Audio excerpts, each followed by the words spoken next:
Yo, what's going on, y'all? This is Marcus Rosa, aka Mazuma TV, back at y'all with some more boxing talk, man. I hope everybody's having a blessed, beautiful, positive, productive night. I hope you had a great day overall, man. I'm back at y'all with some more boxing talk. We're going to be speaking about Teofimo Lopez continuing to make racist remarks towards black people. We're going to talk about the Shakur Stevenson lost excuses that he's had. You feel what I'm saying? Then, of course, we're going to get into some open boxing topics. But before we get into that, if y'all could please hit the like button on the way in, that'd be very much appreciated. We on the road to 4K. We well into the 3,400 mark. Looking to crack that 3,500 mark in due time. Shout out to the nation and the mob for making this possible. All right, y'all. If y'all didn't see my latest video that I had released earlier today, please go check it out. It's pretty much me speaking on what I feel like Xander Zayas has to change in the lead up to this fight with Jerron Ennis in order to be in the best position possible to win. You know what I'm saying? What I will also say is tomorrow I'm also going to be dropping a video on what Jerron Ennis needs to tighten up on to be in the best position to win against Xander Zayas. You feel what I'm saying? So be on the lookout for that one. I appreciate everybody that's been coming through and showing love as always. If y'all could please hit the like button on the way in, that'd be very much appreciated. We on the road to 4K. I already said that. See, that shit's already like played out in my mind. But shout out to everybody that's in the comments thus far. Somebody by the name of For You says, I'm gonna see you at the Boots fight with a wink face. Very gay, but I appreciate it. I mean, let yourself be known. You know what I'm saying? Salute. Marissa Alvarez, what's going on, Marissa? How we feeling? I'm chilling. I can't complain. You know what I mean? Had a long day at work. You know what I mean? By the time I got to the gym, I was burnt out, man. But we made it do what it do regardless, man. All my fighters got great work in. It's really hot in Philadelphia right now. So, yeah, I mean, it's even hotter in the gym than it is outside. But, you know, just a regular day, sharpening up on our tools, getting ready for May 16th at Pivot Boxing Academy, 2807 North 6th Street, Philadelphia, PA 19133. Please come through and support, you know what I mean? Support the youth, support the local up-and-coming talent from in or around the tri-state area. You know what I'm saying? The Mazuma mob is definitely going to be in the building. This will be Derek Moore's last amateur fight before he goes ahead and he turns professional. Really, really looking forward to that. Joshua Ramos, David Jacobs, who just came off of a beautiful knockout victory last Friday. Man, listen. It's going to be lit, man. We got some, and then I got Rashid Alexander, the 6'5" middleweight that I'm going to be making his amateur debut on that card as well, man. It's going to be absolutely lit. And if you're not able to be there, we will be streaming the fights on Pivot Boxing Network. Please go subscribe to Pivot Boxing Network. We're going to have English commentary. We're going to have Spanish commentary. You know what I'm saying? The best live streams for this amateur boxing shit around. I don't give a fuck what nobody says. You feel what I'm saying? We treat this shit like pro box. We treat this shit like we giving you real commentary from real educated boxing people. You know what I'm saying? So really, really hope you guys enjoy it. Jay, what's going on, Jay? Talk to me. How we feeling? Lorenzo, what up? My boy Lorenzo, the motherfucking Benzo. Showing love from all the way out Tokyo, man. What's going on? Man, I ain't gonna lie. I really didn't know what to talk about today, man. I just been pushing Xander and Boots. Might throw in a little bit of, other boxing talk with current relevant fighters and stuff like that. But, man, as soon as I came across this Teofimo Lopez interview, man, I was like, oh, yeah, we have to talk about this, man, because we hold motherfuckers accountable over here. And then, all in all, man, I knew that this was going to happen. You know what I'm saying? Just like Ryan Garcia, man, whenever Teofimo happens to have some type of mishap in his career, loses, whatever the case is, he has a built-in excuse for why the way he performed, the reason why he lost. You know what I'm saying? And pretty much say, even alludes to, being robbed or pretty much being set up to lose and all types of ridiculous stuff like that, man. So, he ended up doing an interview with some British dude, has this channel called Boxing Highs. I don't know him whatsoever, but he comes from the music industry, just like a lot of coon-ass niggas that's in the media nowadays. You know what I mean? I ain't gonna say nobody's names, because they flag videos now and shit, and be having them higher ups on YouTube, taking your videos down and threatening you and all that bullshit. So I ain't gonna mention no names. You know what I mean? But you know, it was a few different segments that I wanted to speak on with Teofimo Lopez, because even though he said a lot of ridiculous things, you know what I'm saying? He said a lot of ridiculous shit. Uh, you know, he said a lot of ridiculous shit. He also said something that was very telling as well. You feel what I'm saying? He said something that was very ridiculous as well, and I just wanted to, you know, speak on that because, in all honesty, man, this shit just goes to show exactly how, you know, Teofimo Lopez mind works, how the way he moves, man. This dude is the definition of a coward, and I cannot wait to expose him to y'all, man, because you know how, like, you know, I majored in psychology for a little bit, so I know some things. You know what I'm saying? And one thing that I do know is a lot, you know, traumatic events that happen to you during your childhood, if you don't attend to them, if you don't address them, if you don't heal from the situations, they'll come to hurt you in your adulthood. And listening to Teofimo Lopez, things that have plagued him during his childhood is still fucking with him till this day. And I think that's why, you know, as a result of all that stress and trauma that he's endured early on in his life, it's haunting him later on in his life. And that's why he's been having, you know, spiraling out of control from a mental aspect. You feel what I'm saying? So, you know, shout out to everybody that's in the building. Lorenzo, what up? I already said what's up to Lorenzo. A-List, what up? Slime, what up? Mr. Big Play Bray. Yes, sir. Yes, sir. Slime Editor, what up? SOB TV, talk to me, man. What's up? What's up? Appreciate everybody that's in the building. We got 21 people, so let's go ahead and cook, man. So, like I said, Teofimo Lopez had done an interview. Let me shut this window. It's loud as shit out here. Teofimo Lopez has done an interview with, like I said, Boxing High, some British guy that comes from the music industry and stuff like that. And I ain't gonna lie, like, they had like a little bit of a weird setup, to be honest with you, man. It was like they was doing an interview inside of a taxi cab, or whatever the case is. Now, I don't know if that's like the ideal setting for an interview. Just two men packed in a fucking uh small ass car with barely any like type of room between each other. I don't know. I feel like it's a bit of an intimate setting. I seen there was like flowers and shit all around the car. I was kind of confused as to whether this was an interview or this shit was like, you know, him trying to seduce Teofimo Lopez. I don't know what the fuck was going on during this interview. You know what I mean? No disrespect to Boxing Highs or whatever the case is, but it was kind of a weird setup, man. I be thinking these dudes, sometimes I be feeling like these content creators, man, they be doing shit. I think they be doing too much to try to stand out. You know what I mean? Sometimes simple is better. What's wrong with just recording at a studio, bro? Like what's wrong with that? What's wrong with you, you know, just being in a nice little setup studio like the one that I be, you know, recording videos from with the microphones and all that? Like what's wrong with that? Like, why the fuck you got, you know, being a fucking, these niggas is on a motherfucking bang bus or some shit, talking that talk to each other. Like, I really don't get it, to be honest with you, man. But shout out to my boy Beth Annual. What up? What up? What up? So I'm gonna play a couple of these clips, man. I don't even know where to start, to be honest with you. But I guess we're gonna start with the remark that he has said about, you know, the black effect. You know what I mean? So a lot of people was confused by what the fuck Teofimo Lopez meant by this, but I got the timestamp. So I'm gonna go ahead and put the video on that time, and then I'm gonna share this for y'all to see. And I want to know exactly what y'all think. So it's around the 25-40 mark. So let me go ahead, 25-40. And to be real, I'm not watching all this shit. I'm gonna keep it real. I mean, I'm not a big fan of Teofimo Lopez whatsoever. And you know, I do be a little bit confused listening to him talk sometimes because he's an absolute idiot. He's not well spoken whatsoever, and he constantly contradicts himself, and he tries to come across as philosophical when he's clearly uneducated and very much a weirdo. So I don't really like to listen to these type of people talk, to be real. But you know, what I mean, we're gonna go ahead, put that time stamp. You know what I'm saying? And we're going to have a conversation. So let me go ahead and share the screen for the people to see.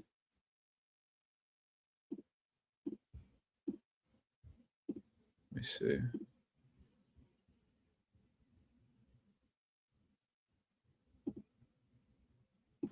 So what change is different now? Because if even the early 2000s, how do we say that these and so on and so forth?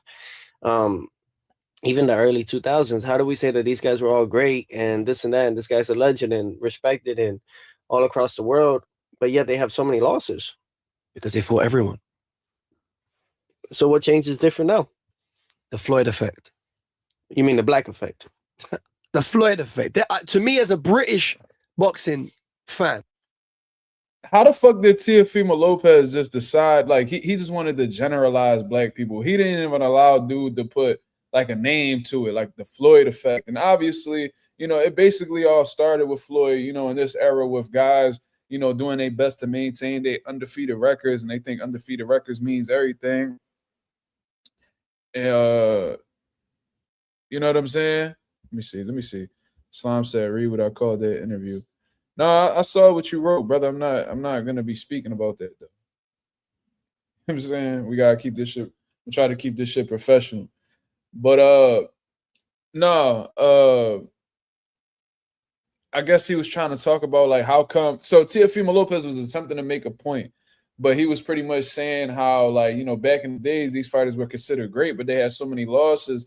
But nowadays, like, when you have losses, you get shitted on. Why is that? And the dude clearly said the Floyd effect, because this undefeated record shit in this current era had came from Floyd Mayweather. Floyd Mayweather was the one, oh, nothing's perfect except my boxing record.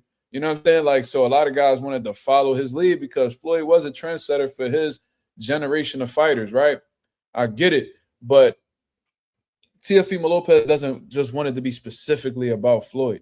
He wants it to be about all black fighters, the people that he's been having hidden animosity for. Well, at one point it was hidden, but now it's obvious animosity towards for a very long time. We could go all the way back to when he had that on the phone interview. He was saying that Top Rank could keep all of their black fighters, that they don't, they're biased towards black fighters and stuff like that. Little did Teofimo Lopez know that black people were your biggest fan base.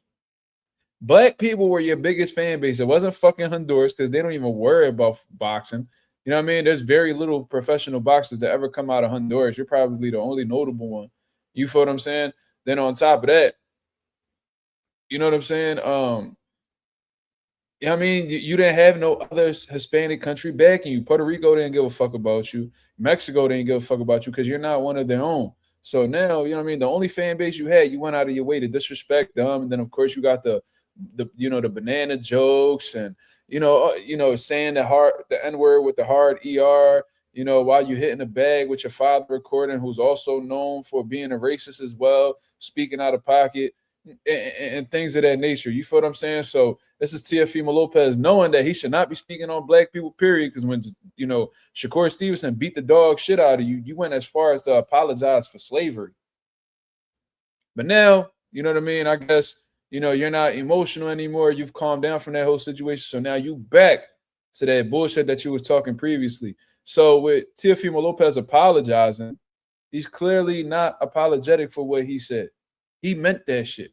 You know what I mean? Because if you do some bullshit and you apologize and you don't do it again, that your actions will show that you were really apologetic for it. But when you make disrespectful comments towards black people and black fighters, you apologize and then you go back to the same stupid shit. It lets us know that that wasn't really you being sorry. That was just you were sorry for you. There was only sorry. He was only sorry because he got caught up in some shit that he was feeling the backlash, from the people from him saying shit like that. You know what I mean? Turkey Al-Sheikh gave me say, yo, bro, leave the banana shit, leave those little banana jokes and all that racist shit you were saying, leave that shit alone. But here you go, treading right back over to the, the black side. You know what I mean? Just looking and finding a way to try to speak about them. It's like, yo, Tio is infatuated with black people. It's absolutely insane. You know what I'm saying? Now, the dude, he tried to weather the storm, but the damage was already done, in my opinion. And Teofimo Lopez just truly it just goes to show that he never really learned from his previous situation. Let me see what else was said outside of that. You know how hardcore we are here, right? Even though we're very casual as well, but me, I'm hardcore. I see it as no, you're not. Floyd perfected the marketability of being undefeated. We had a football team here in the UK years ago called Arsenal. They were called the Unbeatables, but they drew like They drew almost a third of their games. All the Arsenal gooners are going to go mad at me. They won the championship, but they nullified people rather than always win. Floyd made it too risky now to take a loss with your brand, and PBC kind of they maxed out on that. And I think that hangover, we got rid of it now. You, Devin, I have to say, people like, well, all the young bucks coming through, taking chances, the BAMs. For me, it was the Floyd effect. It was don't lose. That only worked for Floyd Mayweather. True. Broner tried it. Yeah. Javante's tried it. I think, and then Crawford got it just from the right last opponents. The Spence didn't necessarily need to make that fight. He did it. That was his word. And then the Canelo could have done the route with fighting and facing Jake Paul, but he took. I'm gonna just tell y'all niggas, son, don't ever trust a nigga who decide they keep a fucking chin strap that fucking bony on their face, man. You know what I mean? Like niggas like this who don't got no facial hair that want to show masculine, that just want to be masculine looking so bad that they willing to keep that thin ass beard on their motherfucking jawline to get some looks, man. You cannot trust niggas with no motherfucking chin strap in 2026, man. You know what I mean? Like I remember when I was a young boy, I was trying to grow my shit out. My shit looked all crazy. You know what I did after a while? Man, this shit ain't right. I shaved a motherfucker until it got where it needed to go. This nigga Teofimo Lopez, 28 years old. 28 years old and still got that thin ass lineup, my nigga. Leave that shit alone. That shit is done, brother. You got a big ass nose, you got a bony ass mustache, you got a bony ass like genetic, and you got the nerve to be talking about other motherfuckers' features and all that shit, nigga. You are genetically cursed. Everything is wrong with you. You ugly as shit. Your teeth fucked up. Your nose big than a motherfucker. You know what I mean? Your eyes all beady and shit, my nigga. Your sideburns trash, my nigga. You an athletic motherfucker till black motherfuckers step into the game, and then, you know what I mean? That's why you feel so inferior to them. This motherfucker Teofimo Lopez has the biggest inferiority complex that I've ever seen when it comes to, you know, being around black folk. I don't know what it is. I don't know what a black person did to him that got him so motherfucking infatuated with them. I don't know if one of them niggas hit his wife, you know, sexually. I don't know what it is. I can't call it. I don't know. Maybe ever since Keyshawn knocked your pop out, or you know, they said that Coach K whooped your father ass. I don't know what it is, but a black person clearly traumatized you where you cannot help yourself. You have to talk about them in every interview that you do, whether it's in a respectful or a disrespectful way. You cannot. You like to talk about black people more than you like to talk about yourself. This nigga J-Day said black dude had his bitch in the Boston Crab. That's what the fuck is looking like, man. I don't know, man. Probably one of them niggas took your wife, you know what I mean, over to his crib and threw that bitch in the walls of Jericho. I don't know what the fuck, or put your bitch in a pretzel. I don't know what Shorty got. I don't know what Shorty done did to really make you not like black people. I don't know what happened to you. I don't know if it was your father. I don't know who it was. I heard your sister got a baby with a black nigga, and maybe that's why you so salty, because black niggas is busting into your family tree. I don't know, man. Because you know Teofimo Lopez, every opportunity he get, he waving that Spaniard flag. You know Spaniards were notorious for being colonizers. That's why I say, you know, I ain't gonna get too deep into that. That's a whole different history lesson. But, you know, like Teofimo wants to be clear. I am not black. I am a colonizer. Knowing goddamn well a lot of them Hondurans be black than a motherfucker like Dr. Sebi and all that. You hate black people, but you sure love their culture. You surely love their swag, and you cannot keep their dick out your mouth. Basically, that's just what it is. So that was a little segment right there. He felt like Floyd Mayweather, who was the biggest fucking fighter of the past fucking 3 decades. The Floyd effect wasn't enough.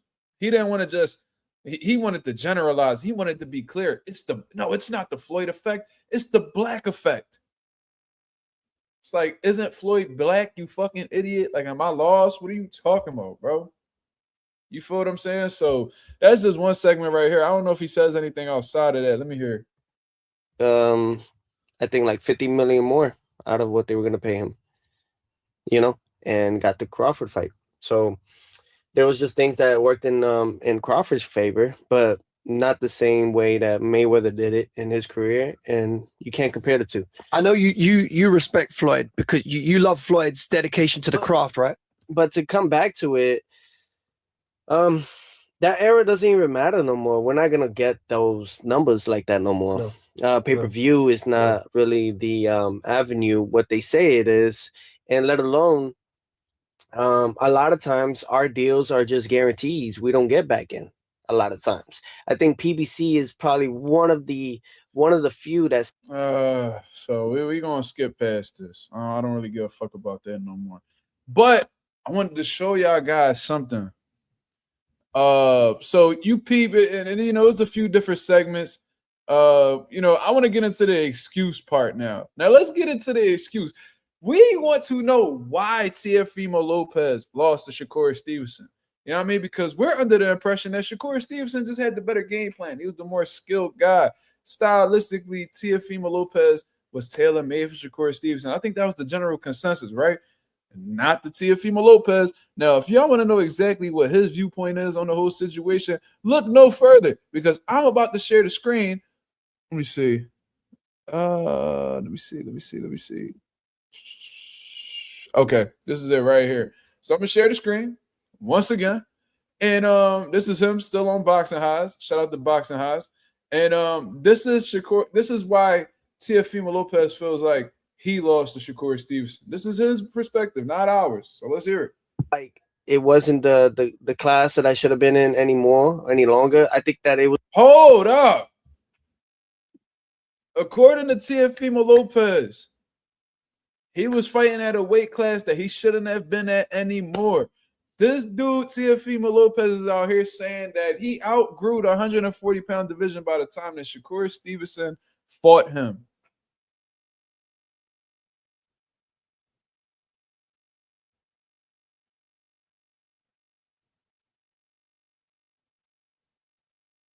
Crazy. Teofimo Lopez, who as small as can be, y'all got to take into consideration, this dude, Teo, was a pretty decent size for a lightweight pause. But at 140, he was smaller than a lot of guys that he fought. He was smaller than Jermaine Ortiz. He was smaller. He looked like him and Shakur looked like they was the same fucking size. Shakur even looked like he could have been a little bit bigger than Teo. But according to fucking Teo, he did not belong at the 140-pound division anymore. So are you alluding to being weight drained? Are you saying that you weren't 100% going into the fight with Shakur Stevenson because you didn't belong at 140 anymore? So you're telling me you're a welterweight now? Do you know how small Teofimo Lopez is at 147 pounds? I clearly remember, clear as day, where he was bragging about how low he was walking around in weight. Said that he was 150 pounds. Said that he was 150 pounds. You want to know how I know? Because when he was going around calling out Terrence Crawford to fight at 154, he was talking about how he was 150. He said he was 150 pounds. For anybody that heard that interview or heard him say that in the past, let me know in the comments. Said that he was 150 pounds. He was real close to his fight weight. So if you're walking around at 150 pounds, and you fight at 140, you only got to cut 10 pounds in 8 weeks, which is a fucking cakewalk. What the fuck? How are we supposed to believe that you are no longer, supposed to be at that weight class? You look like you made that weight comfortably. I didn't see a drain fighter when Teo got on that scale that day. At all. Looked like he made it very easily. But this is a pattern with Teofimo Lopez at this point, right? Teofimo Lopez is a type of dude that when he loses a fight, he needs a built-in excuse for why he lost, because him admitting that somebody's better than him is too much for his pride and ego to handle. You know what I'm saying? Teofimo Lopez is a very unsure, not so confident, insecure type of person. He's a very insecure dude, man. Very, very insecure, especially when it comes to his abilities and what he feel like he could do against black fighters. And I think that insecurity about black fighters, because he knows in his head that the black American boxers are the best fighters in the world, right? Historically, of course.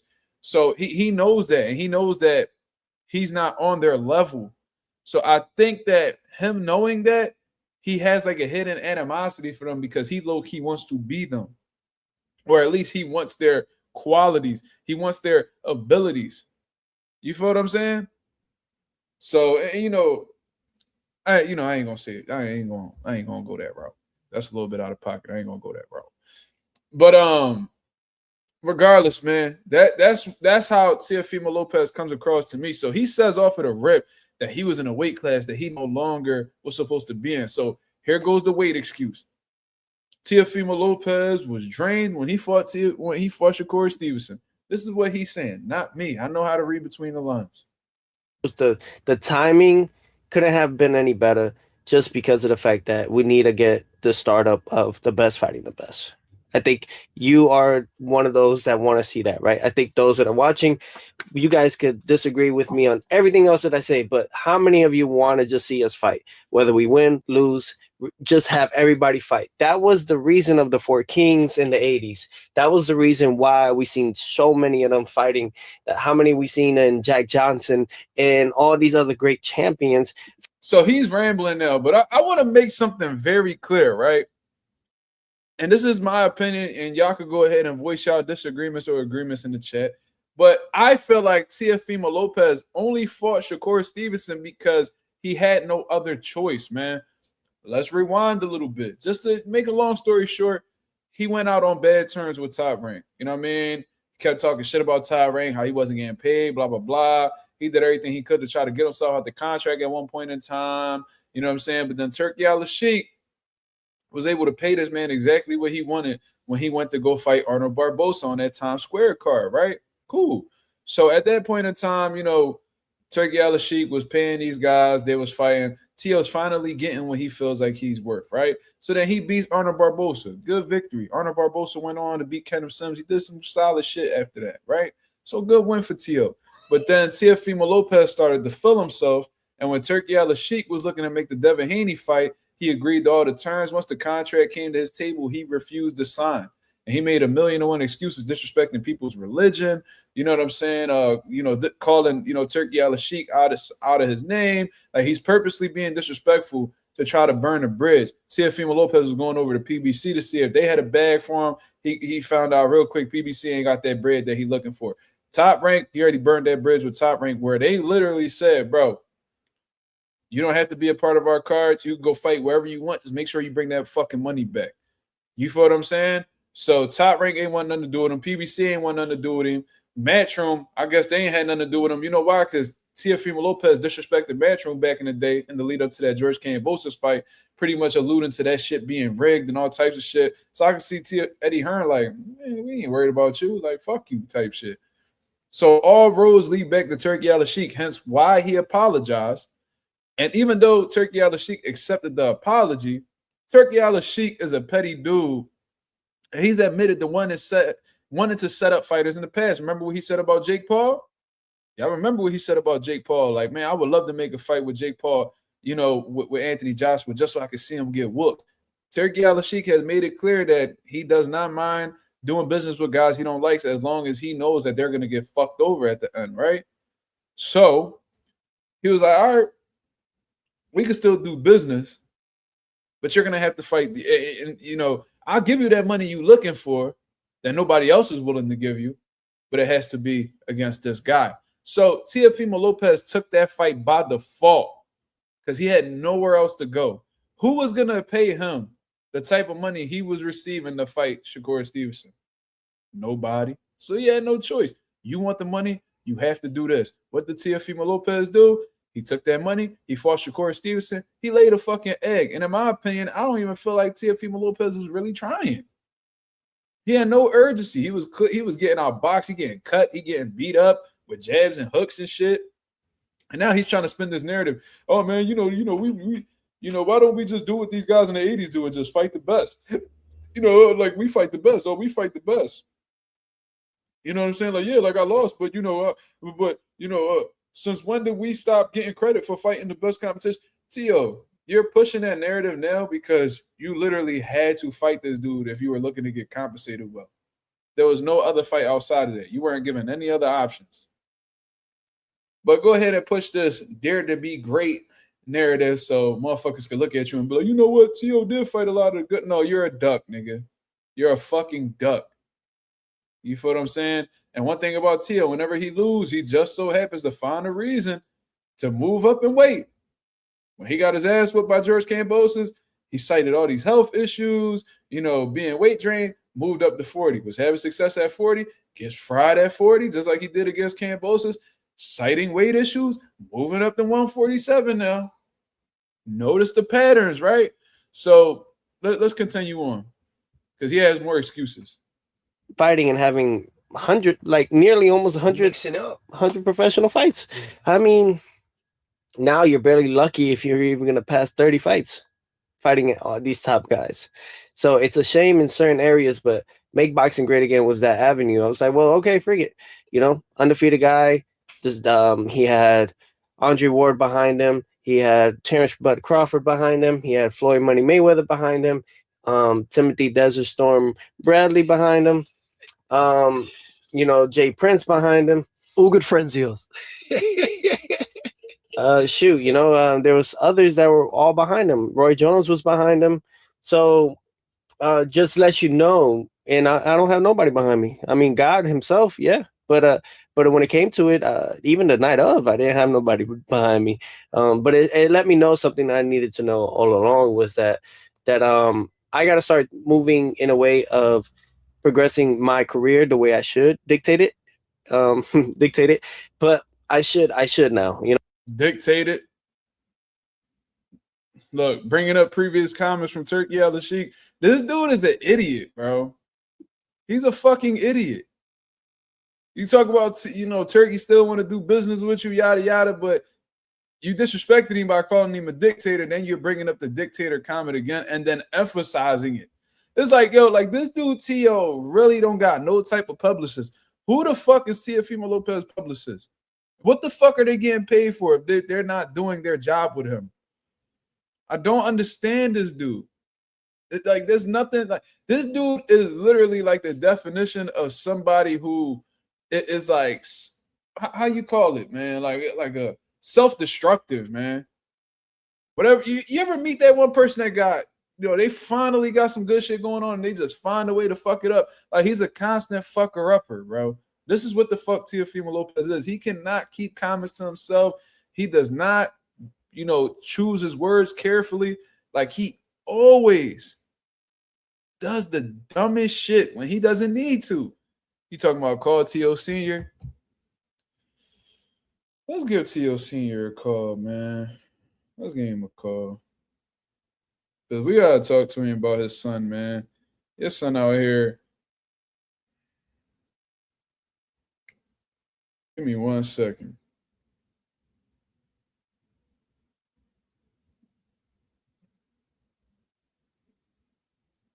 Let's call him.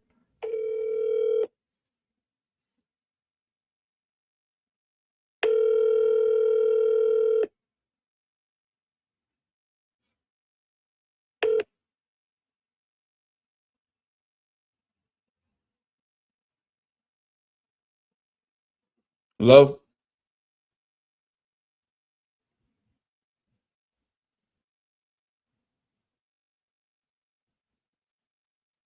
Hello?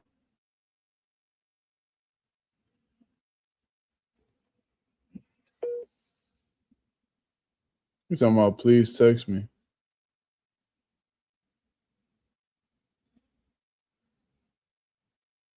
This nigga's a pussy. It's a pussy. He said, say you're with Top Rank. That's hilarious. I can't impersonate somebody from Top Rank, bro. I'm sorry.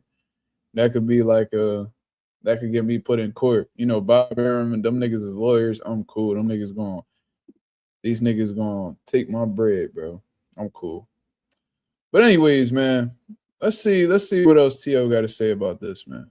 I'm 28. I love my father. I respect my father, but there's going to be changes, not necessarily changes in training and trainers, but changes in the way I want to have my camps where they should be at. Because for someone that young that has achieved so much, and for someone that's never quit despite the amount of adversities and obstacles, I've done so well. And if I'm not drinking, I'm not smoking weed, and I'm getting tested randomly, and I'm doing all these things, and I'm staying on my point, and you know, watching my P's and Q's, then I'm gonna get there. I'm gonna get. Well, that's just another part. I don't know what the fuck he was talking about. I guess. Oh, I'm not gonna fire my dad, but I'm gonna control where we have camp at. Okay. So then there's another one I wanted to show y'all. Let me see. Now this is like the funniest one to me, to be honest with you. This is the funniest one, to be honest, to me. I'm gonna share the screen once again. And this is Teofimo Lopez remarks towards Shakur Stevenson, how he feels about him. Shakur, right? As a peer, as a rival, you rate him. Look, I think Shakur is a great candidate and a great fighter. Yes. Do I think that he believes in himself wholly? No. He believe in himself enough to go up and wait and beat your motherfucking ass and take your titles. The fuck, like, what are you talking about? He literally a 4-division champion and just punched his ticket into the Hall of Fame because of you. And he don't believe in himself. You were the Ring Magazine champion, the lineal champion, the WBO champion at 140 pounds because you beat the man in Josh Taylor. He was at 135 pounds, couldn't get no big notable fights at 135. So he went ahead and he moved up in weight to beat your ass. And you talking about he's not fully confident in himself? This is coming from somebody who literally said in the ring, "Do I still got it, bro?" This is somebody who cried in the ring after getting a controversial win. This is somebody who notoriously ducked Devin Haney, man. Like this is shit that, you know, he's ducked plenty of other fighters. Like, we're not about to sit here and act like he ain't want nothing to do with Subriel Matias and all these other dudes that was in and around the division. Keyshawn Davis walking you down everywhere you go, and you telling him that he got to do something when he was a champion in his own right. Like, it was, come on, man. Come on. Knock it the fuck off. So he got a whole lot of nerve saying somebody ain't got no confidence when he one of the most insecure motherfuckers in the sport of boxing. Let's proceed. Okay. Just hitting me with jabs alone, and left hooks where I was catching them majority of the night. That doesn't win you fights. Clearly it does, nigga. What are you talking about? How you gonna sit there and tell the nigga who beat you that jabs and hooks ain't enough to win a fight? It was enough to win the fight. You know why? Because while he was landing that, you weren't landing anything. What the fuck? I'm talking about you was catching him the whole time, catching him on your fucking noggin, nigga, catching him on your fucking temple. You was catching him so well that you just happened to walk out there with your face all busted up and all that shit, bro. You was literally bleeding from flush shots that was landing on you. Your face was fucked up. You was getting stitched up in the back, paws, and all types of shit. What are you talking about? That's not enough to win a fight, bro. He shut you the fuck out on the cards. I don't know a single round that you won, nigga. What the fuck did the scorecard say? Hold on, man. Hold on. What did the scorecard say? What did they score? Did they give T.O. any rounds? Let me see. They probably did out of generosity, but for real, bro, you ain't win no clear rounds. Look, you got shut out. All judges, judges only gave you one round, nigga. Judges, they all scored at 119, 109. You got your ass smoked. And you over here telling niggas that they ain't do enough to win a fight. Nigga, you ain't do enough to win the fight. They only gave you one round, and that was being very generous. The fuck you mean? Jabs and hooks, that's not enough to win the fight. That's all he needed because you're fucking ass, nigga. It's all good when you in there with flat-footed motherfuckers who ain't athletic and you can go be a showman and all that shit. But when you in there with a motherfucker who got that same athleticism, that got that boxing ability, that has that ring intelligence, who has that experience, it's a different story. Why don't niggas tell him that? He needs to hear this. He needs to hear this. I don't know how else to put it, man. Like, he needs to hear this shit, bro. He's been fed lie after lie after lie to, and these goofy ass niggas with these with this motherfucking Biggie cardigan this nigga got on.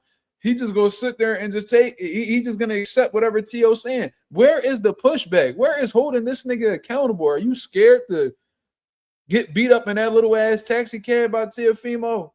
Like, what is it?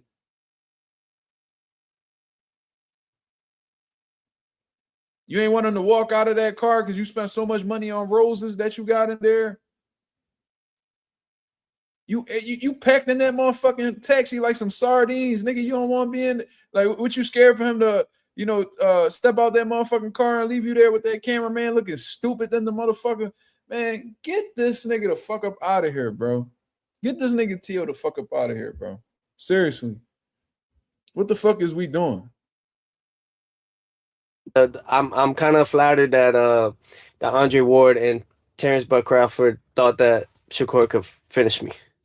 Shakur, right? Nigga, if he would have stepped on the gas, he probably would have. He couldn't miss. He couldn't miss. The only reason why shit didn't get dark is because Shakur didn't step on that gas pedal. That's the only reason why. If he would have picked up the intensity like he did with Yoshino, with fucking Josh Padley, even if he would have turned it up like he did with William Cepeda, nigga, you would have been in trouble because you were getting hit by everything and he wasn't getting hit by a motherfucking thing. Woo-wee. This dude, T.O., man, he's an absolute joke, bro. I ain't gonna lie to you. But this is how I wanted to finalize this whole situation with Teofimo Lopez. And remember when I was talking about psychology earlier, where I was saying how, Chop, and I've experienced this as well. You know what I'm saying? I'm not no saint. I didn't grow up perfect whatsoever. But there is trauma that you may endure early on in your childhood that affected you so deeply that if you did not attend to it, if you didn't heal from it, it can affect you in your adulthood. Now, check this part out. Let me go ahead and find that timestamp. Let me find that timestamp where Teofimo Lopez said this, because this went right over. This went right over the fucking dude's head, man. It really did.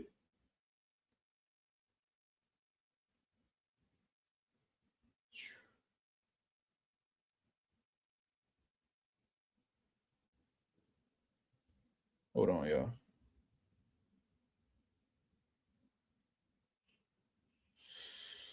Oh, man. So it was around the 11:05 mark. Now I'm going to the YouTube channel to look at the full interview. I am not watching no 2-hour interview of a motherfucker who be drunk over his words like Teofimo Lopez. That's not happening. But what I can do is go back to that one segment of the video where Teofimo Lopez says some shit that a lot of people slept on. And I just want to bring this to y'all attention, right? Childhood traumas can affect you in your adulthood if you do not take the time to marinate in it, understand it, and heal from it, right? Now, check this shit out. Check this out. And come back and be like, well, I've done it there. I'll come back anywhere and anyway. So amateur is very good overall, but my father never gave up on me. No matter how many times I ran away, I gave him stuff to want to quit. And you caused trouble at home, or you ran away from home? Yeah, I would run away from just competition after a while. Like if I run away from competition after a while, I would lose, I would run away for a few hours, and he would look for me and call the cops, everything, and look for me, and I would just give him a hard time. But this nigga said that he would lose and he would run away for hours while his dad called the cops to try to find out where he is. Pay attention to what the fuck this nigga is saying, bro. See, this is how when niggas talk too much, you get to really understand who they are and what they grew and what they were when they were children and how they grew up, how that ended up shaping them as adults, man. That's why they tell you. This is why they tell you that your childhood is like the most important part of your life, because it shapes who you are in your adulthood and how you move forward, throughout the entire course of your life. Now, let me play that shit back. I want to get this shit right. Y'all. Let's play this shit back one more time. months I didn't want to fight. Oh shit. For like 5 fights, which was probably like in 3 months I didn't want to fight. If He lost 5 fights in a row and he didn't want to fight no more, which is, I understand from a child's perspective, I get it, but let's proceed. that, you know, depending on what it was and where and how active was I. Was your head down at that time? Yeah, but you know what? It's like, you know, you're good, right? And you've done it for so long that you got to get a win back, you know? And I think that I could always come back to that atmosphere or that nature and come back and be like, well, I've done it there. I'll come back anywhere and anyway. So amateur is very good overall, but my father never gave up on me. No matter how many times I ran away, I gave him stuff to want to quit. And you know, You caused trouble at home, or you ran away from home? yeah, I would run away from just competition after a while. Like, Run away from competition after a while. if I would lose, I would run away for a few hours, and If he lose, he would run away for a few hours. Y'all heard the shit, right? So check this shit out. That's what he was doing in his childhood, bro. So clearly this dude, Teofimo Lopez Jr., had some psychological issues even when he was younger, because that's not a normal response. That's a chaotic response. That shit that you do when there's like a strained relationship with a parent. Like I don't see like son and father like tight relationships where kids are doing that after, you know, facing some sort of failure. Like for example, I've had kids in my gym who've had really close relationships with their parents, you know, lose a fight or whatever the case is, and the first thing they do is that they go to their parents. You know what I mean? Their parents hug them, they rub their back, they tell them it's okay, they rub their head. You know what I mean? Like I usually see kids go towards their parents when they need some sort of comfort. That's what I see in healthy parent relationships. If I would have ever see a kid lose a fight and they run from their parents, that's kind of concerning to me. Just me. Yeah, you know I mean, I wouldn't expect a kid to do that with a parent if they felt like their parents were their comfort zone. You feel what I'm saying?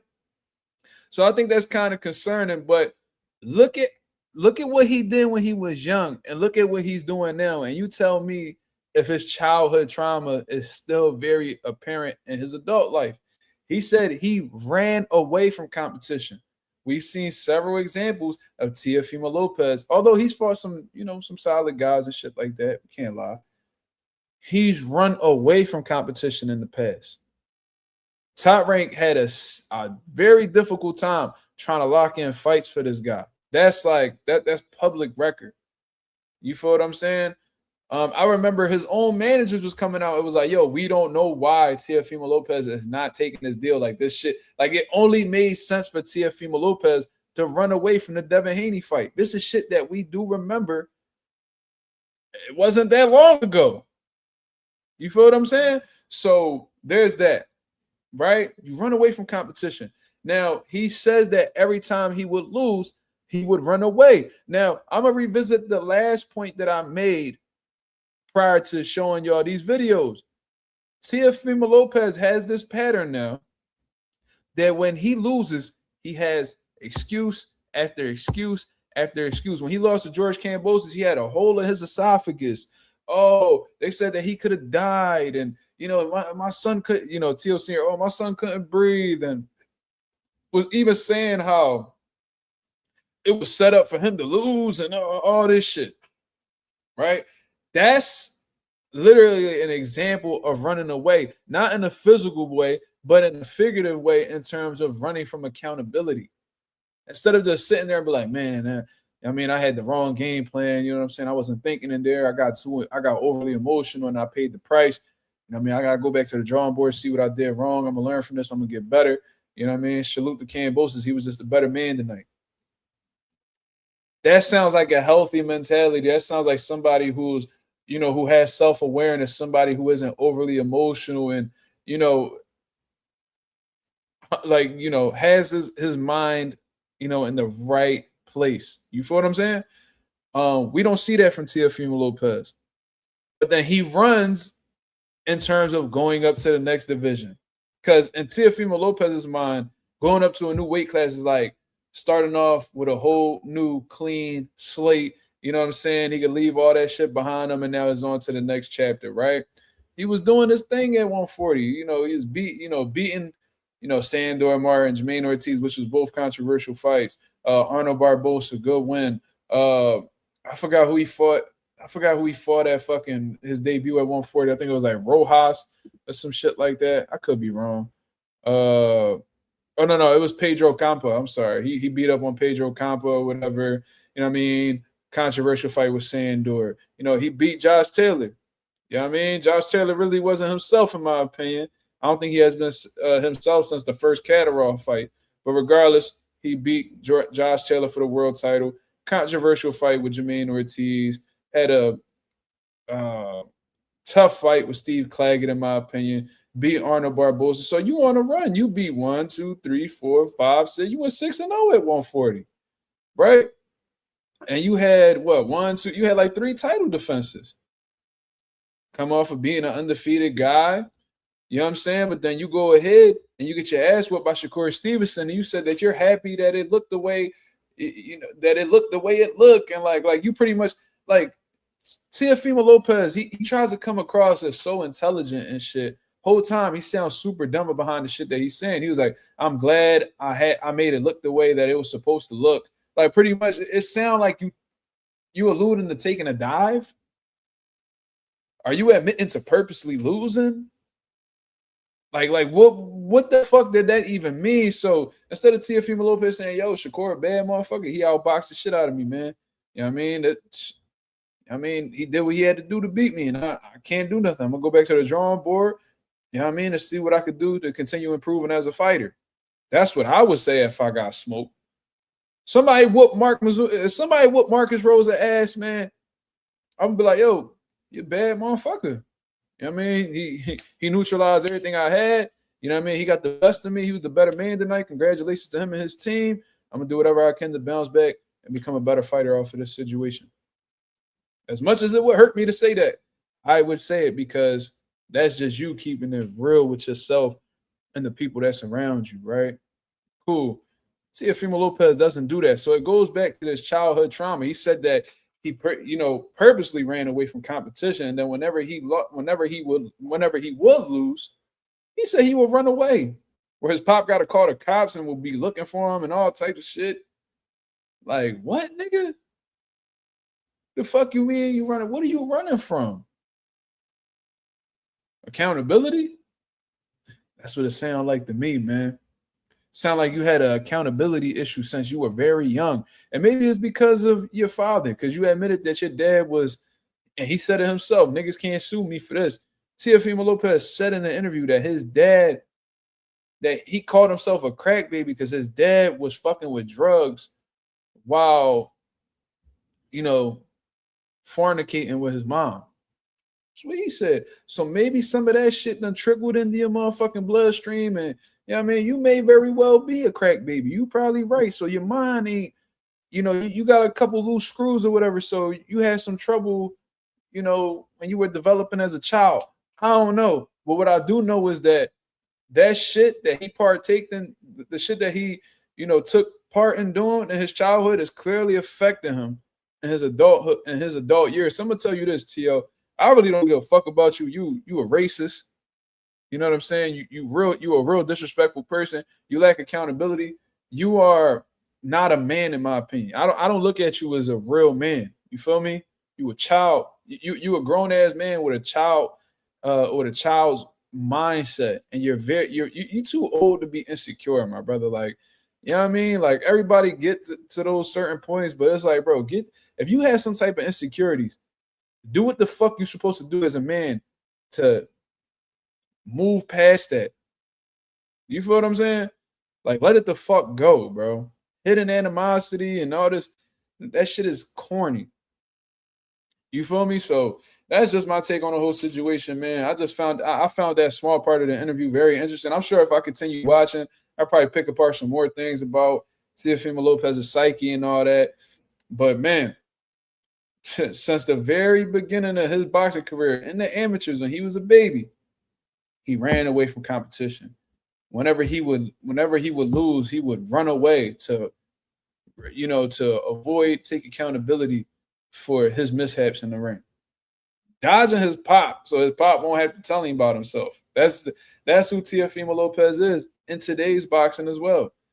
Lacks accountability, runs away from the best competition, and whenever he comes up short, he finds a way to run from the situation. Got cooked by Shakur Stevenson in his first fight at 140 pounds, and now he's about to go up to 147 and, try to do something up there. Motherfucker probably lose within his first couple fights at 47, and he fuck around and go to 54. You know what I mean? Just knowing Teofimo Lopez patterns and what he likes to do. You feel what I'm saying? That's Teo for you. So I thought that was, shout out to Boxing Hobbs for putting that interview together. I'm not watching 2 hours worth of Teofimo Lopez talking. I think that's absolutely insane. I think anybody who, probably down low knows Teo or whatever the case is, he'll probably watch that shit in its entirety and be happy as shit the whole time he watching it. But, any real motherfucker is not going to want to sit here and hear what Teo has to say for 2 hours or some change. But salute the Boxing House for putting the work in, man. I hope that does great numbers for your channel. I hope you continue to grow. But one thing I'll be noticing more than anything is that these casual fans always classify themselves as hardcore boxing fans. You're not a hardcore boxing fan, brother.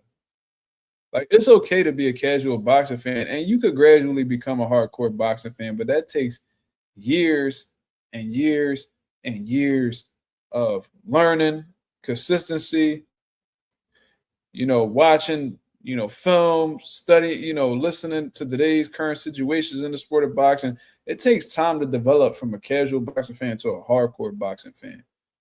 You're not one of them, brother. You said that you started watching Teofimo Lopez in the lead up to the Richard Comey fight. I tell you everything you need to know about dude. How you a hardcore boxing fan and you only started watching Teo when he fought for his first world title? Teo been around, bro. I remember Teo doing his thing in the amateurs. You know what I mean? Like, cut it out.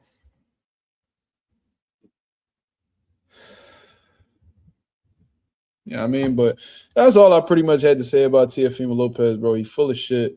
Clearly ain't learned from his previous mistake. He's still throwing shots, still throwing shade, still got black people on his mind for whatever reason. And, this just gives you more of an idea of how unapologetic he was for saying that disrespectful shit towards black people. You know what I mean? When he got cooked by that black Rican, he sat on the motherfucking interviews and was like, started apologizing for, unfortunate things that happened to black people in the past and all that. But now he back on his bullshit, just feeling the need to, and I'm not going to say what he said was full blown out racist or the black effect, but it just lets you know that, like, the black people are still on his mind, and he still has some hidden, and he still has some animosity for black people. So it is what it is, man. We can't expect the goofy to do some real shit. That's one thing I did learn.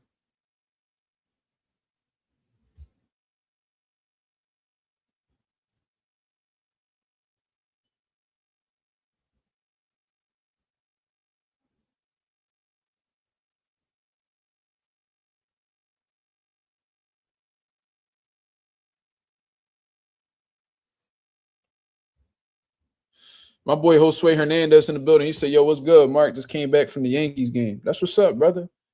I'm gonna keep it real. I didn't even know like baseball was really like I had no idea these niggas were still playing baseball. But it would be giving me the idea that the Phillies is playing and the Sixers is playing and all that. Because from where I live, you can see the Philadelphia skyline with like all of like the big the Comcast towers, 1 Liberty Place, 2 Liberty Place. The buildings literally light up in accordance to whatever sports team is playing. So if the Sixers are playing, the buildings light up blue. If the Phillies are playing, the buildings light up red. If the Eagles are playing, the buildings light up green. So when I was driving the other day, I seen that the buildings was red. So I'm like, that gotta mean that the Phillies is playing or something. You know what I mean? The building was blue today. I'm assuming the 76ers played today. Let me see. Did they play today? Yeah, they played today, and they beat the Orlando Magic. So, yeah. So that's good to know. That's good to know.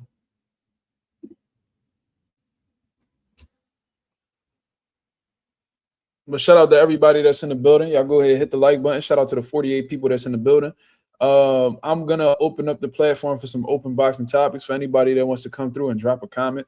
Please let me know, and we could go ahead and discuss whatever topic it is that you feel like we need to speak on. You know what I'm saying? Shout out to my boy Ralph in the building. He said it's funny because in a way he's saying the black effect as black fighters not losing. Wouldn't that mean they're just good? Yeah. He was trying to make a point, but he just didn't put it together correctly. Like now, if he would have said some shit like, you know what I'm saying? I don't understand why fighters got to be undefeated today in order to be considered great, because when you look back on the previous greats, they had a shit ton of losses and they still got respect. So what changed between now and then? And then you could be like, oh, well, maybe Floyd prioritized this 50-0 record. No, it's not Floyd. It's black people. It's like, the fuck? The fuck you mean, cuz? Like, why I gotta be all black people? There's plenty of black fighters out here today that's not undefeated. I think the problem is you see all these black fighters and know that you can't beat them. That's what I think. That's what I'm willing to bet it is. The black effect. Man, whenever I fight a black fighter, I look like shit. Why is that? The black effect. What the fuck he mean? So, yeah, I mean, look, a lot of black fighters have retired undefeated in their careers these last few eras. Terrence Crawford retired undefeated. Andre Ward retired undefeated. I know Andre Ward be talking about, I'm black and I'm white. Bro, you're black. Shut the fuck up. No disrespect to Andre Ward. I love Andre Ward. He's one of my favorite fighters all time. You're black, bro. Cut it out. And I know you can say that you black and you white. Yeah, technically you're right. You had a white father, all that good shit. But guess what? White folk don't look at you like you black, that like you white. You know what I'm saying? I know them white people look at you and they do not see a white man. So it is what it is. And of course, Floyd Mayweather. But you know what's funny? Like, even prior to the Floyd Mayweather era, there was fighters who weren't black that retired undefeated as well. Like, of course, you got Rocky Marciano in his time. He retired undefeated. What was he, 49-0? Then you got Joe Calzaghe. Joe Calzaghe did his thing, beat some notable guys and all that, was doing his thing. You know what I'm saying? So why is it just the black effect? They be flaunting Rocky Marciano record, you know, heavy. You know, them Italian bulls, oh my God. They love bigging up them motherfucking white people name. They love bigging up Rocky Marciano. Rocky Marciano. Rocky Marciano. Rocky Marciano. You know what I'm saying?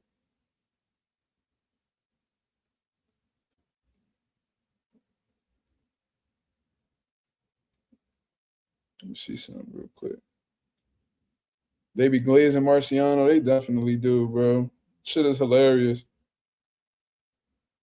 What you think would have happened if Lennox Lewis fought Rocky Marciano? Nigga, Lennox Lewis would have sent this nigga to fucking Kingdom Come. What the fuck is you talking about? What would have happened? Bro, Rocky Marciano in today's era would be a light heavyweight.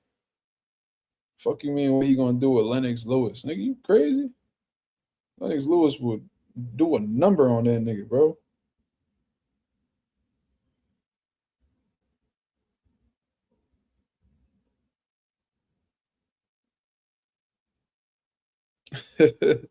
He said,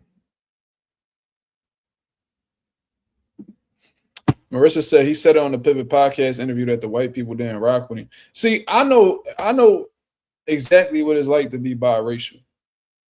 My situation would probably be a little bit worse. Let me tell y'all why.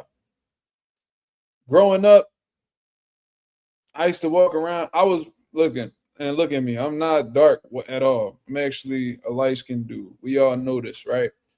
But, you know, I was wondering because my dad's, you know, a darker complexion, like I was able to inherit those genes where when I get tan, I get really dark. So growing up, a lot of Ricans was like, is this nigga Dominican? Like, who the fuck is this nigga? Like, Like, and my mom was very white. So like from there, it was always weird, like, damn, like his mom white. So people always thought that I was mixed. Well, I am technically, but you get what I'm saying. Like people like Ricans didn't look at me as like Rican. Right? Then you got, of course, you know, my dad's black, but black people be like, oh no, you ain't black, you Rican. Ricans look at me and be like, oh, you not Rican, you don't even speak Spanish, you black. Right? And you already know what them white people saying, shit, you ain't one of us. Not that I ever wanted to be like y'all whatsoever. I never wanted to identify with y'all. I feel like y'all history is terrible. I don't want nothing to do with y'all. Just keeping it real. You feel what I'm saying? So you know what I mean, you're not looked at as a Rican amongst the Ricans. You're not looked at as black amongst the black people. You know, you're not considered white amongst the white people, even though you have European ancestry as well. So it's like, man, I'm getting told I ain't shit by the three people that made me who I am. But you know, all this motherfucker Andre Ward got worried about. I mean, he got worried about two people that don't look at him as their own. I got to look at three. You see what I'm saying? So I understand that, but it's like, bro, we are who we are. Like, yeah, my mom is a white Rican. Yeah, my dad is a black Rican. But the reality is, white people not going. You're gonna find more people that's gonna accept you for being black than you are gonna have white people accepting you for being white. That's just what comes with being biracial. Black people are more accepting. White people, they like, you're not one of us. Relax, dude. Relax, dude. You know what I'm saying?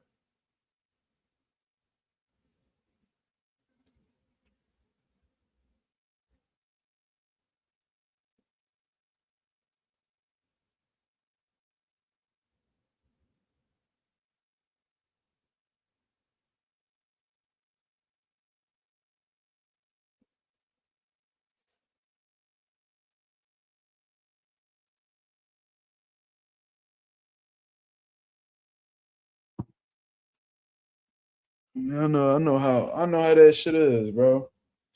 Jerron wanna bet Ennis says I'm biracial living in a small town. Shit crazy sometimes. I feel you, bro. I feel you. I had a nigga come up on here, man. You're not black. I'm like, bro, I am though. This nigga had a whole girl that was black and white. I'm like, all right, well, she black and white. I'm basically the same shit. Is your girl black? Yeah, she's black. Okay, so she black and I'm not. Shit ain't make no sense. These niggas that bro, they just be picking and choosing when they fuck. They would. That's why I like I love my people. You know what I mean? Anytime you ever like, you can go look at my Instagram. You know what I mean, I got the Rican flag, but I got the black fist. You know what I mean? That's me acknowledging my ancestors. You feel me? I know where I come from. Can't nobody make me ever feel different. I'm black. It is what it is. But that's why, like, I also be on a type of time where it's like, bro, I just fuck with people who fuck with me. You feel me? Because you know what I mean? People, you know, we need to come together. Oh, we need to bring unity in the community. And it's like, all right, well, you know what I mean? Let's embrace each other as, you know, as our own. Like, let's, you know what I mean? Let's put each other all underneath one umbrella. Y'all want unity in the community, but every chance y'all get, y'all trying to divide yourselves from each other. It's like, y'all corny, bro. Like, y'all weird. I would never look at somebody who biracial and be like, you're not black. I think when you're biracial, it just comes down to what you identify with because you are both. Which one do you psychologically identify as? What do you politically identify as? What do you psychologically identify as? Because I don't know. And what be killing me is like these Ricans that be looking white and all that shit. They be thinking because they look white that they down with them white folks. Fuck no. Fuck no. It was all voting for Trump and shit. You know what I'm saying? Oh, well, you know, no, nigga. I don't give a fuck what you do. As soon as they hear your stupid ass speaking Spanish, oh, yo, you're one of them Mexicans, huh? Yeah, nigga. Yeah, nigga. Niggas be tripping. His girl was named after a car. Yeah, Marissa, she was. She was. You peep, he ain't never come on here after that, right? Talking that bullshit. Pulled that nigga card quick. Pulled up his girl IG, all that shit. Had him shook. Pulled up his address. I pulled up his dad phone number, all that shit. Like, I don't even know why niggas be playing with me. Like, I don't know how this internet shit go, cuz.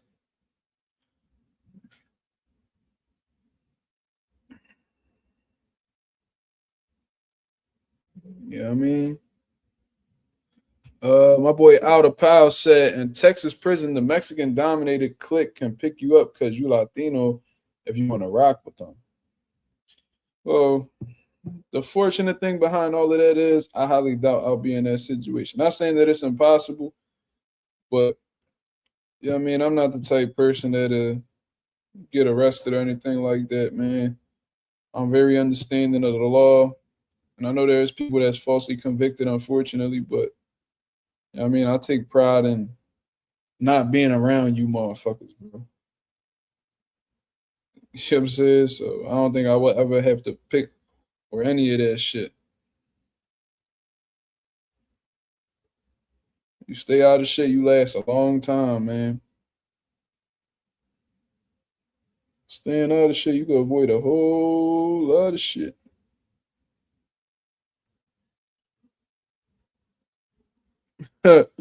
Josue said, I'm black and Regan, same skin tone as you, Mark. So I know how ignorant motherfuckers could be. Facts. And it's like they be knowing and they still be trying to like play you and shit like that. Like, that's why, bro. Like I said, that's why I only fuck with niggas who fuck with me. You feel me?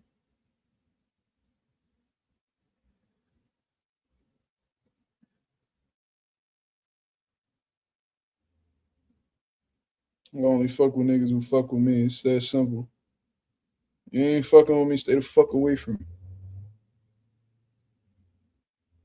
There's be a lot of that too. Colorism is real. That shit is everywhere, bro. I had a former colleague of mine tell me that she didn't want to get tan on vacation because she don't like how the way she looked when she dark. I'm like, ooh wee.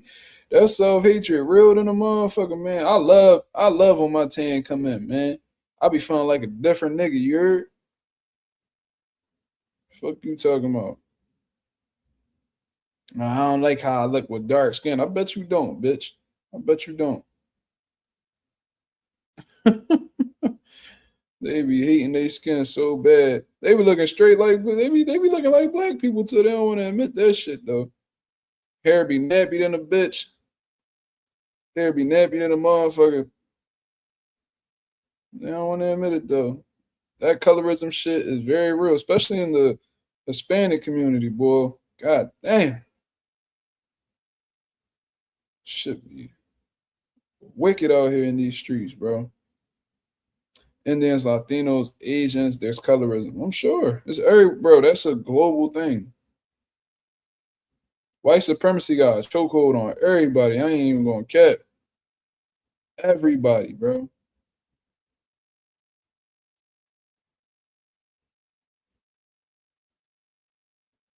That shit got everybody in a motherfucking guillotine out here.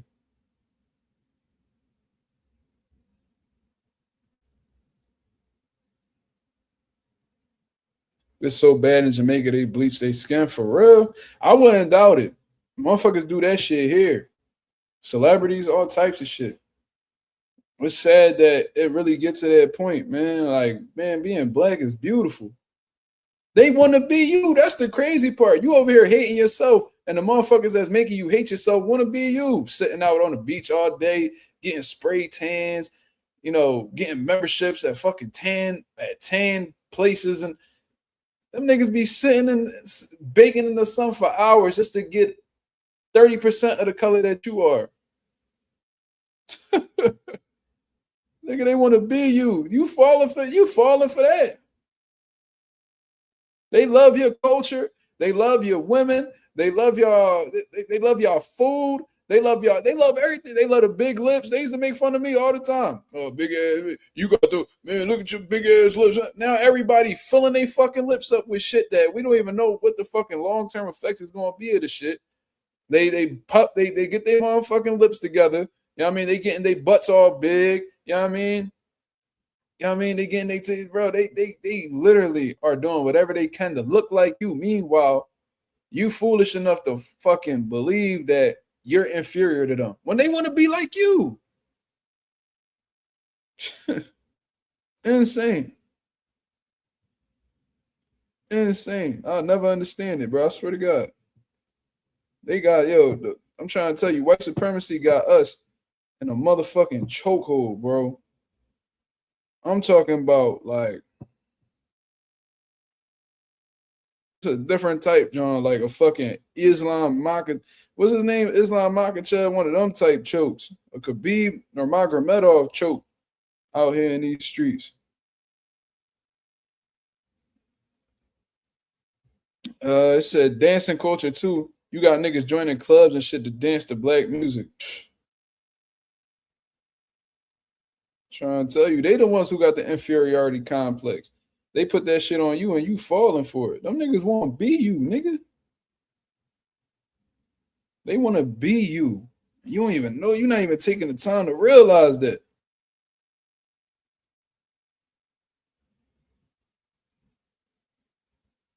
They making restaurants based off of your culture, trying to mimic the food that you cook. Hispanics too. Look, how many fucking Mexican restaurants be downtown? They got fucking white employees. Come on, man. Walking in a Mexican restaurant, these niggas got all white chefs. Quesadillas tasting like motherfucking Fiji. The fuck? You fell for that?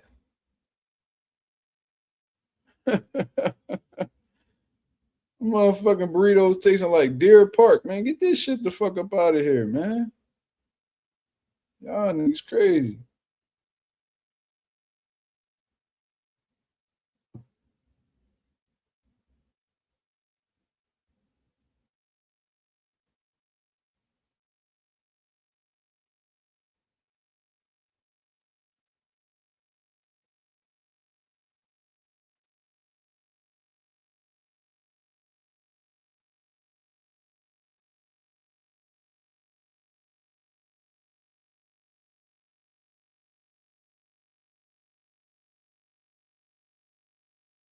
Yeah. I remember I went to some joint downtown. Like, this shit had a Spanish name and all that. I'm like, oh man, let's go. Walking in joint, sit down, white waiters. I'm like, okay. Man. Then like there was one time where like one of the people there wanted to talk to the chef. A white boy came out. Nigga looked like his name was Bradley. What the fuck? This the chef? Man, get this nigga. Man, I spent 8 years learning how to cook in Mexico. Nigga, get the fuck out of here, nigga. Fuck out of here, nigga. Balling up fucking burritos and throwing them bitches in the microwave. Get this nigga out of here. Tripping.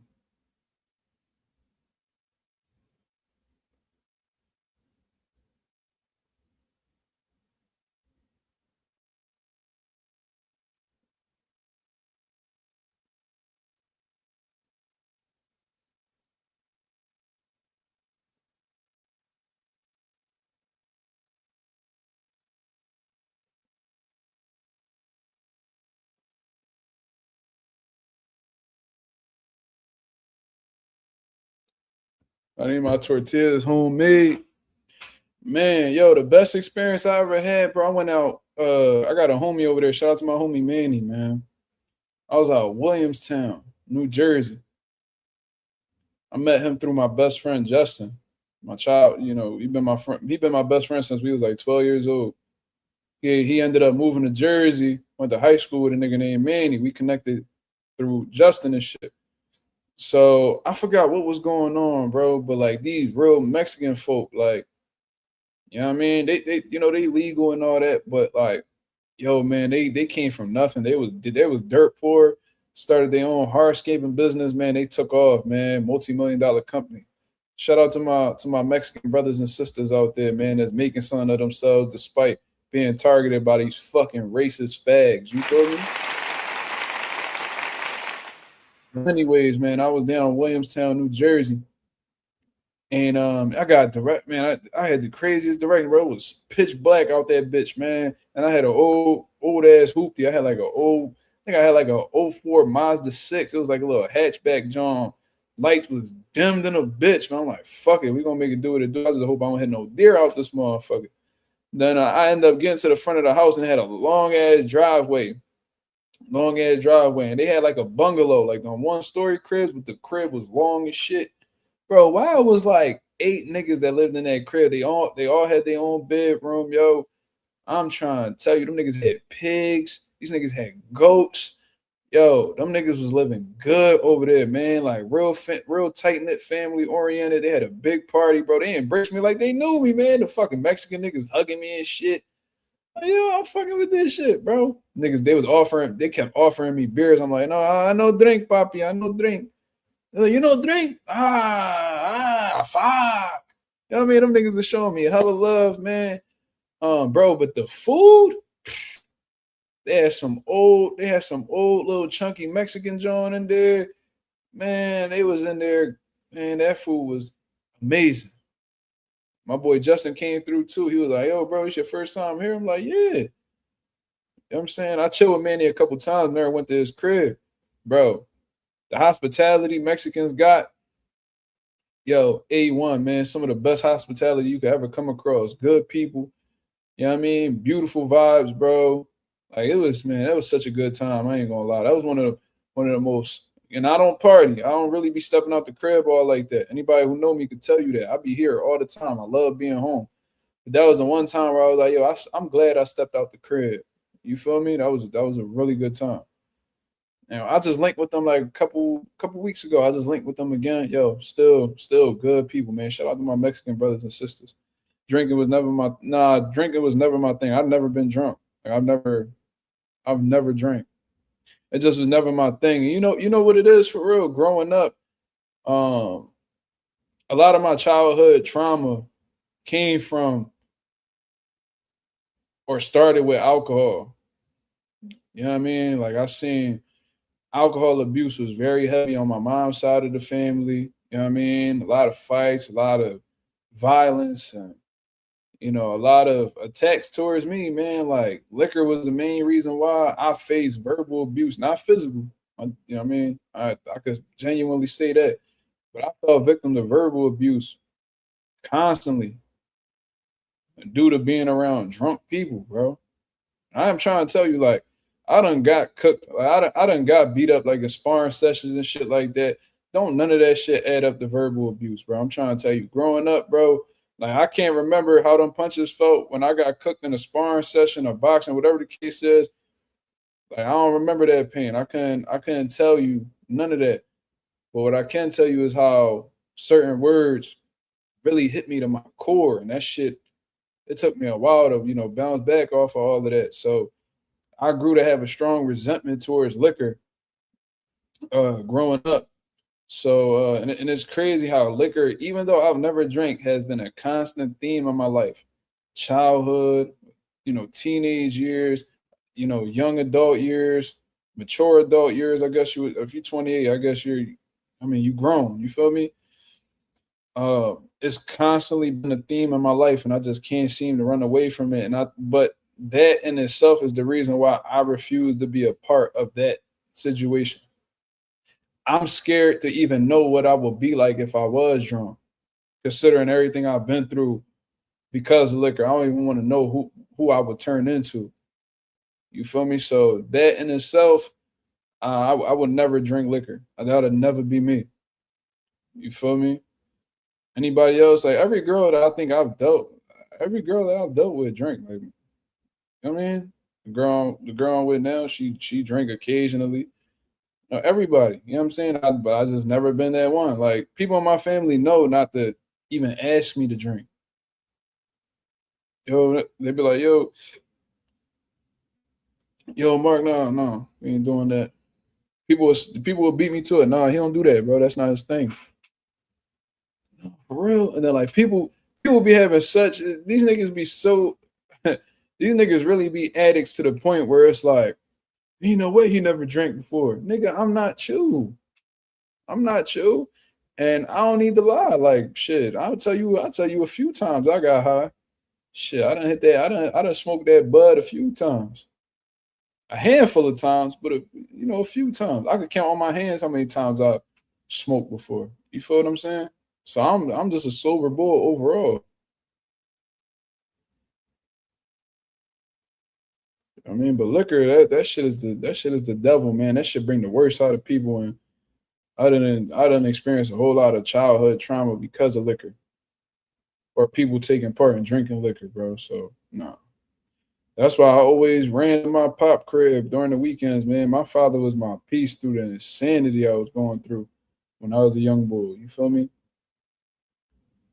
So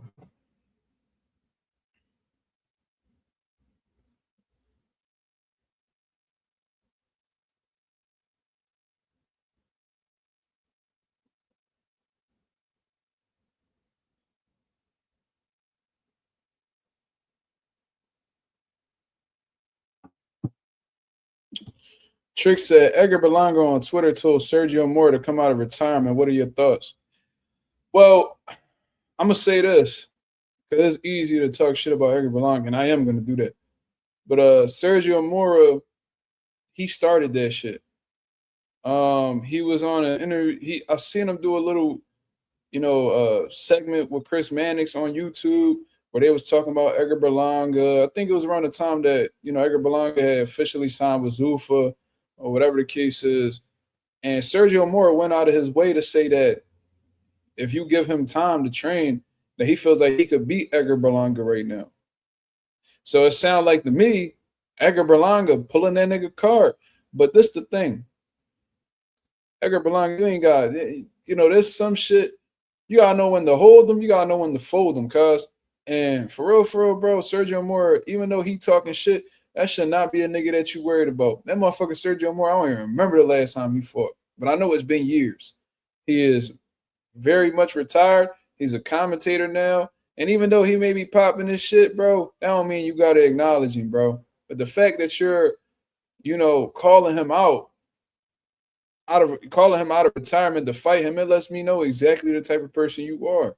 You try to fight Gabe Rosado when you knew that he was out of his prime. He just got beat up. I think Gabe Rosado just got beat up on Misfits by a fucking content creator boxer. You know that nigga cooked. Like, fuck is we even talking about? You fought some nigga that was fresh out of jail, some fat, out of shape ass reeking nigga. Like you like Edgar Berlanga really be picking cherries and then be trying to cash out at the end of the day. He has no intentions on beating the best. He has no intentions on becoming a world champion. The nigga just want to be a superstar. The nigga just want to get money. That's all he about. So these type of motherfuckers, we call them mercenaries around here. And, I'm not really, as a boxer fan, too intrigued in watching mercenaries fight. You know what I mean? I don't mind seeing a good fight, but, I'm not really fucking with these boxers that pretty much don't want to fight the best. They just want to get a couple dollars. I ain't got time for that shit, bro. You know what I mean? I'm investing more of my time in the fighters who's actually, going out of their way to make the fights that we want to see, like a Jaron Ennis, like a Xander Zayas, like a David Benavidez, like a Ben Rodriguez. Like, those are the type Devin Haney's, the Shakur Stevensons. Like, those are the type niggas, even though Shakur be acting scary with his little brother Keyshawn and all that. Shakur still takes tough challenges. Terrence Crawford while he was active. You know what I'm saying? Like, those are the guys that I'm going to invest my time into, not motherfuckers who, be popping all this crazy shit. And in the moment, they get a fight, it's somebody that we don't even care about. We didn't speak about Brian Norman about his next fight. Yeah, I seen that he's getting back in the mix. He's fighting on Keyshawn and Nair Albright's undercard. Don't really know too much about his opponent, to be honest with you. No, yo, Anonymous. He did say that. Mora just said Berlanga would never be a world champ. That's a fact. He did say that. But I could also show you. Let me see if I can find that shit. I was watching it. He said, man, if you give me time, like, I'll beat Edgar Berlanga. Like, he said that out his own mouth. Hold on, let me see if I can find that shit.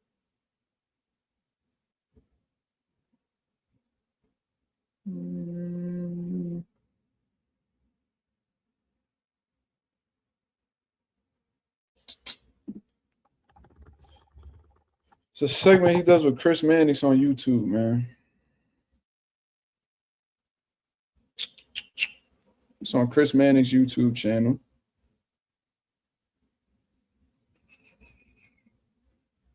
Let's see.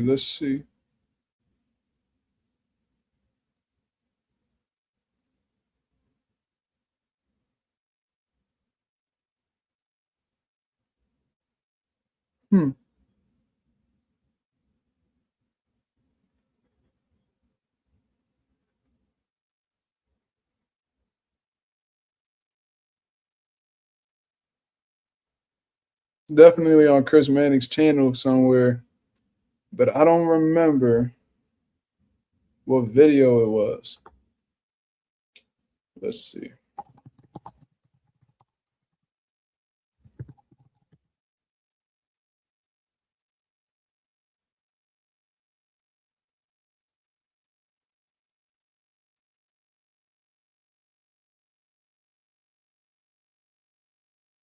I'm gonna find that shit. I'm gonna find it. I'm not gonna be able to find it right now though. I'm gonna find that shit. But anyways, man, we got any last thoughts before we get up out of here, man? Let me see if it's probably on Twitter.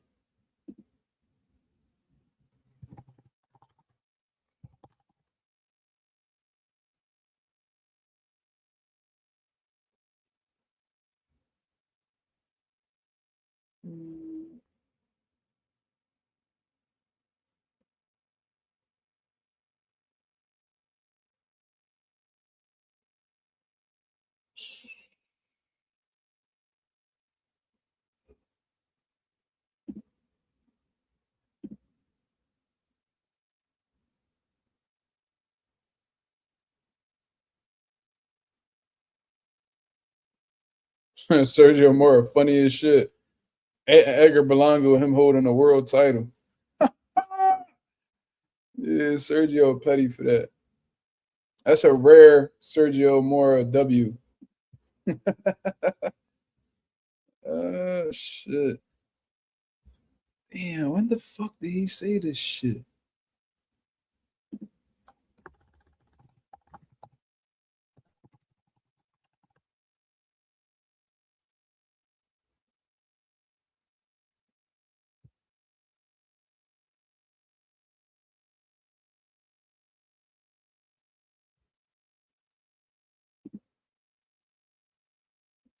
Any last questions before we get up out of there, man?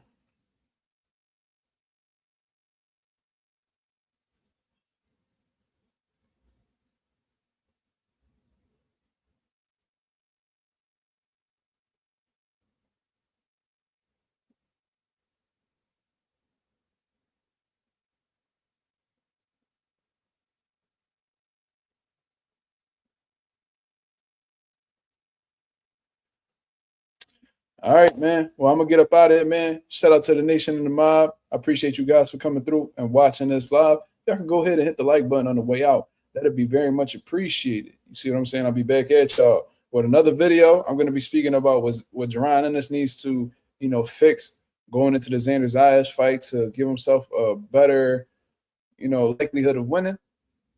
Of course, we're going to be going live tomorrow night as well, 10:30 p.m. Eastern Standard Time, to continue cooking up on what's going on in the boxing world. Until then, I hope you guys have a blessed, beautiful one. I'm up out of here, man. Peace.